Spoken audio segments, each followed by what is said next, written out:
melihat jalan cerita itu mungkin bisa sedikit share film keadilan ini apa sih jalan ceritanya?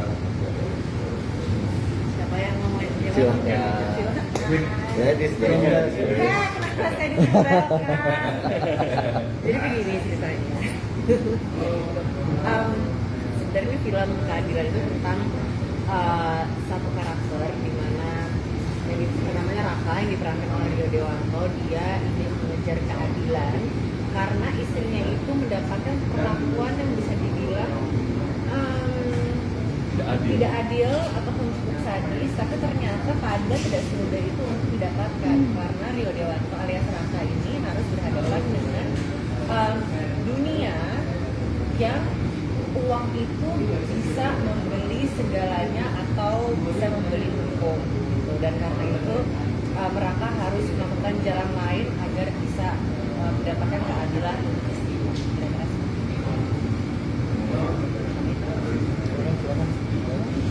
Bucin level dewa. Bucin level Saking dewa. bucinnya jadi lancar-lancar semuanya.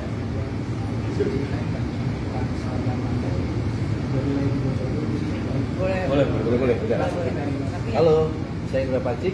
Saya berperan sebagai Jainal, teman satu kantornya atau sahabatnya Raka. Bukan. Kita security. Jaga. Gue Diki Perdosi, gue berperan sebagai hakim penuntut. Halo, aku Nika Nanjani. Di sini aku berperan sebagai Nina. Nina adalah istrinya Raka yang akhirnya diminta untuk mencari keadilannya lah untuk Nina. Halo, saya Sugeng Sali. Saya berperan sebagai Gilang. Gilang ini bisa dibilang kunci yang Gilang.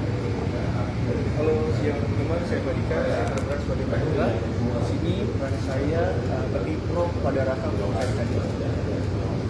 Halo, saya Edward Manalu, saya berperan sebagai ayahnya Dika. Jika itu diperankan oleh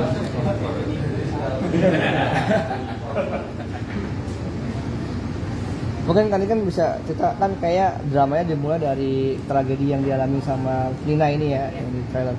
Mungkin bisa ceritain apa yang terjadi sama Nina dan seperti apa karakternya dia.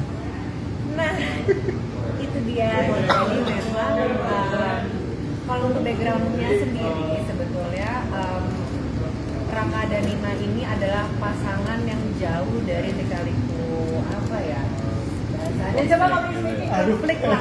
Dia benar-benar pasangan yang aman, yang pokoknya yang couple goals banget lah. Dan Nina ini juga sedang hamil besar, terus dia juga sedang mengejar cita-citanya untuk menjadi pengacara karena Nina tuh orangnya lumayan bisa dibilang sangat lurus ya. Dia yakin kalau keadilan itu harus digunakan untuk membela masyarakat luas dan agar mereka mendapatkan hak-haknya. Dan ternyata itu semua tidak bisa didapatkan dengan mudah dan sering terjadi di berbagai macam negara dan tempat ya gitu. Jadi sebetulnya asal muasalnya dari situ. Tapi tragedi apa yang menimpa Nina itu sepertinya aku belum bisa bilang sekarang, tapi nonton aja. Tapi memang cukup sadis gitu sampai akhirnya karena emang ini keluarganya adem ayem, tiba-tiba kena tragedi seperti itu, akhirnya makanya Raka ingin sekali membalas dendam. Ya kayak gimana sih kalau kita ingin membela keluarga kan ada yang disakiti. Untuk tantangannya mungkin Kak memerankan Nina seperti apa sih tantangan terbesarnya? Tantangan terbesar mungkin sebenarnya banyak ya kalau untuk dari aku pribadi sendiri karena memang aku hidupnya tuh jauh banget dari yang namanya pengetahuan hukum. Dan di sini aku berperan sebagai orang yang menjadi pengacara itu benar-benar agak tricky. Dan yang pasti aku sedang hamil besar untuk jadi Nina. Untuk gestur itu lumayan tricky juga karena gerakan kita orang biasa dan sedang hamil besar kan beda. Dan di sini pun aku ada sedikit scene baby book, jadi kayak nggak boleh terlalu lincah ya karena jangan lupa nih aku lagi hamil, jadi triknya di situ. Dan memang mungkin untuk mewakili teman-teman semua juga yang paling menantang adalah gimana kita bisa bekerja sama antara Indonesia dan Korea. Itu yang paling komunikasi paling menantang. Walaupun tadi disebutin juga sama Diroknya dari Korea ya, kalau sebetulnya ternyata pembuatan film di dunia manapun itu sama. Yang menjadi masalah atau tantangannya itu bahasanya, gimana caranya kita bisa mengovercome itu pada saat syuting keadilan. Tapi ternyata kita semua syutingnya yang awalnya bakalan deg-degan nih karena nggak bisa direct communication kayak gini, selalu ada translator. Jadi kayak nggak bisa pas sutradara maunya apa, nggak bisa, harus kita ngomong ke translator baru akhirnya ya gitu bolak-balik. Tapi ternyata tetap itu nggak jadi masalah dan syutingnya tuh tetap sehat walaupun ini courtroom thriller drama yang lumayan rumit syutingnya, tapi kita syutingnya sehat, jam kerjanya aman banget dan hasilnya juga insya Allah maksimal. Kalian gimana, ada pengalaman seru apa ketika didirect sama yang dari Korea mungkin? Ada pengalaman? Kalau gue sendiri sih awalnya sempat bingung sebelumnya karena belum pernah sebelumnya didirect, apalagi dari sutradara luar dari Korea sendiri. Mungkin bisa dibilang ada beberapa kesulitan yang ternyata mereka itu saking efisiennya. Mungkin kitanya kaget gitu awalnya, ini efisien banget nih mereka, kayak shortlist mereka tuh lengkap dan sesuai dengan apa yang mau diambil seperti itu, jadi semuanya efisien. Waktu lagi syuting ada beberapa hal yang mungkin gak usah digunakan gitu, yang biasa di Indonesia lakukan, sama mereka itu nggak digunakan sama sekali.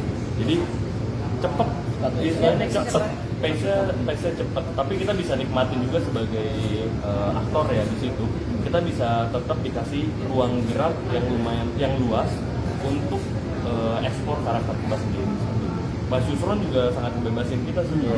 Jadi sutradara dari Indonesianya, dia fokus di karakter-karakter dari aktor Indonesianya, sementara memang Lee Chang-hee itu lebih fokus di teknis.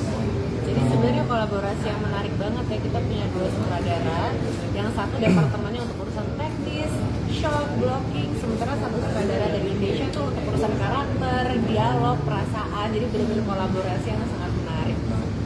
Ini kalau gue sih ada yang lucu ya. Apa tuh? Karena teman-teman kan Licang pakai bahasa Korea kan. Pas dia ngomong panjang banget. Pakai tasnya cuma ngomong 1-2 kata. Dia tadi panjang deh. Iya, karena kesulitan juga buat translator kalau misalnya dia awam nggak tahu perfilman ya, secara di film atau apa gitu itu kan mungkin ada. Tapi ternyata mereka translatornya juga belajar banget di situ, dan juga kita pun ternyata untuk bahasa tubuh sebenarnya nggak beda jauh setiap pertandingan gitu. Iya. Kayak misalkan Asrada minta kayak blockingnya buat ini sih, padahal dia ngomong langsung, mungkin dia udah biasa gitu, rasanya kayak ngomong sama orang Korea juga, jadi dia tinggal langsung ngomong kayak sini, tapi pakai bahasa Korea gitu. Oh, kita langsung ngerti. Oh, oke. Dan walaupun akhirnya yang aku suka adalah, yang aku cukup respect, akhirnya pun karena keterbatasan bahasa, orang Koreanya pun belajar bahasa Indonesia. Pada akhirnya mungkin capek juga kan ya, kita harus three ways conversation, jadi kayak akhirnya basic sih 1-10, kanan kiri, stop, nggak apa-apa, pokoknya yang basic tuh mereka juga akhirnya belajar. Hiburan juga jadinya Bukan kita doang yang bisa di sana gitu. Sama waktu juga mereka on time banget ya. Jadi syutingnya sangat-sangat sehat. Kita mulai jam berapa memang harus selesai jam segitu. Kalau mungkin lebih dari jam segitu mereka kayak merasa kotor banget gitu. Aduh gua kotor nih, maaf ya gitu. Jadi memang harus jam segitu pulangnya. Ya, dan kita nggak bisa jauh-jauh dari lokasi. Ya, udah harus siap aja. Tiba-tiba udah scene berikutnya gitu. Cepet banget. Actionnya sendiri kan film action. Oh iya. Actionnya sendiri orang Korea ini punya tips atau kita akan ngikutin gaya-gaya Korea yang punya. Aku dapat sih actionnya di sini. Mereka tuh sebenarnya tim action tuh dari Indonesia. Udah dibangun juga Koreanya seperti apa gitu. Tapi ternyata directornya pengen natural banget, bener-bener natural. Jadi walaupun kita udah kan biasa kalau Indonesia kita ada beauty lah, ini kan udah ada beauty art dari gerakan itu sendiri. Tapi ternyata mereka maunya udah ke jalanan aja, kalian jalanan gitu. Aku tuh sempat latihan koreo ya, itu seminggu. Sama ada gen fighting sama dia. Tapi pas diambilnya enggak, cuma dipukul pakai pistol. Jadi koreonya ya dia maunya kayak gitu doang, simpel gitu doang. Hah, kaget. Mereka tuh mau senatural itu. Kalau misalnya program banyak atau apa mungkin nggak terlalu ini. Karena mungkin emang basicnya emang ceritanya tentang warga sipil kali ya. Jadi tiba-tiba set jagoan gitu. Kalau buat semua pemain ya, mungkin dari Bang Edward ya. Ini kan cerita film ini kan lebih ke fiksi, tapi kan bukan horor, bukan drama, tapi bisa dibilang menakutkan. Menakutkan dalam arti agak menyinggung sebuah kekuasaan. Nah, menurut kalian keadilan ini film seperti apa sih? Oke. Satu-satu. Iya, paling gini sih mas, kerennya film ini mungkin ya, ini pengalaman pertama juga buat saya sampai sedetail ini menyinggung, bahkan setnya itu sampai kita menyerupai banget di ruang pengadilan, keadilan. Sebenarnya juga kita sebagai pemain khawatir takut ini nanti bahaya impactnya ya kan.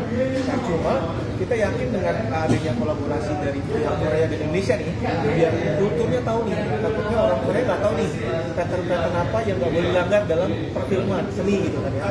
Tapi jujur sih, ketika kita mainin juga semuanya aman sih mas. Jadi nggak ada yang menyinggung terlalu dalam, tapi nggak tahu ya cara pengembangan nanti filmnya seperti apa. Dan kita sih berharap bahwa film ini sebenarnya keadaan yang realitas sesungguhnya sih mas. Di negeri kita tuh kayak begini sesungguhnya. Cuma mungkin berbalut yang namanya oknum-oknum dan lain-lain ya mas. Dan kita berharap dari film ini kita banyak pelajaran sih. Dari teman-teman itu juga kita terima kasih banget bisa dipetik seperti ini, dan semoga teman-teman di luar sana bisa mengambil hikmah dari film ini sendiri. Tapi keren banget sih. Dan mungkin kalau saya pribadi boleh menambahkan gitu ya, tema keadilan ini kan sebetulnya nggak hanya di satu negara ya. Tema tentang uang bisa membeli hukum itu kan bisa terjadi dimanapun, di benua manapun gitu. Global ya? Ya, di global. Jadi menurut saya memang ini topik yang sangat sensitif, tapi sangat menarik untuk diangkat karena relate nggak cuma hanya untuk masyarakat tertentu, tapi global. Dan lagi-lagi at the end of the day, kita ini kan bikin film ya mas. Kita bikin film bertujuan ingin menghibur dan mungkin menginspirasi para penontonnya, dengan harapan kita yakin penonton kita udah makin pintar untuk lebih selektif dalam memilih filmnya. Dari kita juga berharap nanti ada impact, mungkin dari mereka bisa membuka diskusi, bisa mengambil hikmahnya dari film ini tanpa harus merasa dihakimi. Itu sih kalau menurut saya. Bang Edward, menurut Bang Edward gimana? Ya, menurut saya sih lebih kayak ini, tadi Mas bilang bahwa ini emang relate sama kehidupan global. Kita nggak bisa memilih atau menentukan dari satu negara manapun, bahwa hampir semua negara juga mengalami atau relate dengan keadilan ini sendiri. Makanya yang Iken barusan disampaikan sama Iken bahwa ini sebenarnya memang cerita tentang bagaimana seseorang mencari keadilan gitu, yang memang mungkin agak sulit gitu untuk didapatkan. Tadi juga disebutkan bahwa kalau tidak punya pulsa tidak mewah, ya jadi kayaknya lupakan saja sih kalau itu. Jangan dong amit-amit, makanya kita bikin keadilan supaya keadilan bisa ditegakkan seadil-adilnya sampai dapat. Amin. Amin. Sedikit yang diri menjadi seorang saya dan tentunya berusaha untuk memperbaikan apakah dari banyak masalah hidup. Saya sih suka banget nih pertanyaan. Sebenarnya kalau kita